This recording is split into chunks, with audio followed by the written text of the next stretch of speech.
What is a product scientist? What do you do every day? Well, I'm pretty sure that it's the best job title I'll ever have. We'll see.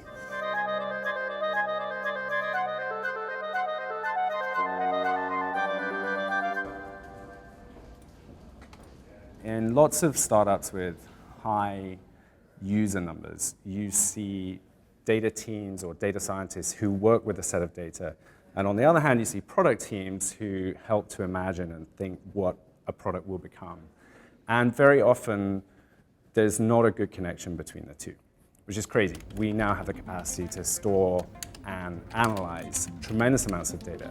But if you're not drawing good insight from that data, you don't get any benefit really from it. So my job here is to help build a great data resource for the company, specifically to then draw great insight from that to inform our product. The data can tell you all kinds of pictures about what people did with very precise timestamps, but it's pretty hard to put yourself in the shoes of a user and do everything that they did and know why they did it. There were plenty of users that randomly get an email from me, say, hey, I saw that you did this thing. Can you tell me what you were doing? Because then we bring color and life to the data. I'm a huge believer in what makes, I think, me quite good at what I do, and anyone that I'd look to bring onto the team is a quality that I call being data curious, which is basically this need and hunger someone has to find the real truth behind a number. They have to absolutely understand exactly what it means. And that means being forensic about, okay, I see that that's what it's called in the code. Where in the code is it? If I were to start taking over your job tomorrow, what's the most important thing that I need to know? You need to talk to users. If a number's too good to be true, it almost certainly is. Rule number 2, which they like to laugh at me endlessly for, is no pie charts, but that's a separate thing. Is what? No pie charts. No pie charts. Why are you anti-pie chart? There's just almost always a better way to display some data than a pie chart. That's just, so I get mocked endlessly for it. I get 3D pie charts with all kinds of colors and patterns left near my desk or emailed to me.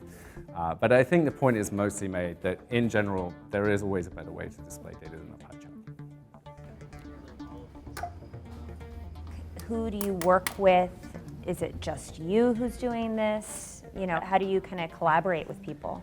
Thankfully, it's not just me. On the product science team, there are 4 of us at the moment. We've got a mix of data science, visualization, and then also this important thing, which is product insight. I've worked in lots of different environments, and there's something really great about the team that we have here, and it's a real luxury to work with engineers of this caliber, and the designers too. Can you describe what your workspace is like? I have to have my Dvorak keyboard. One of our systems engineers who helped me with my IT setup when I was here was like welcoming like another brother to the crazy crowd of the Dvorak typists. But I learned a long time ago that typing Dvorak is like just much easier on my hands and wrists, and so that bit's important. Otherwise, I can generally manage wherever I am, but it's nice to have a big screen and have, you know, we like got Trello boards, like seeing how the product development's going on the one side. Email's obviously always a big deal. What's really nice about this space is we have lots of other places that we can just go and hang out. And if you walk around here, especially like in the afternoon when people feel that they need a break to go work somewhere differently, some of our editorial team, it's like you just see an armchair just sat in front of a big window and just like a pair of feet just sort of sticking out from it as someone's working through something where they just want a bit of quiet space and somewhere different. It's a good place. Sometimes you hear from people at startups is that they have a hard time turning off their work because there's always so much that you could be doing. Do you turn it off? Do you have weekends? Do you have evenings? Lots of us have families and understand and respect the fact that it's really important to turn it off. We want to come to work and be super productive, but carve out specific amounts of time. So I get home, I have this fantastic commute which involves a ferry, which is a pretty good transition point. Like there's no car ride or Caltrain where like the laptop can be on. I can just get on the ferry and clear my head a little bit. What did you think when you were younger that you wanted to do as a career? I always wanted to be on the radio. I would listen a lot to the domestic news and sport radio station in the UK, Radio 5. And I remember hearing one of the presenters say at one point to a politician, it was like, oh, I want to ask you another question, but my producer behind the glass is waving his hands and like, I can't but just quickly.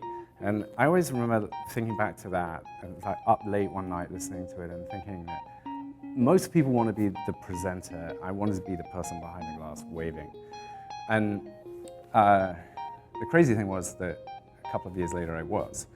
I thought that was a lifetime ambition. Like, be a producer for the BBC. Like, if you could make that by the age of 60, then like that was a big deal. I came out here, went to graduate school, found startups, which I loved. And in a way, it sort of nearly completed the circle because I'm back in an organization that's trying to reinvent media to really change what it means to consume stories and ideas online. And now I'm back here, and my job again is really helping people to ask the right questions. It's really easy to find the answers. We have so much data. We've moved from a point that I hate big data, but the whole big data thing, we've basically just blown through this wall in the last few years where we spent a long time saying, if only we could know this thing about our users. We've blown through that and we have everything. Ask me something about our users on Medium, and if we don't track it now, we can have it in tomorrow's build so that we are tracking it.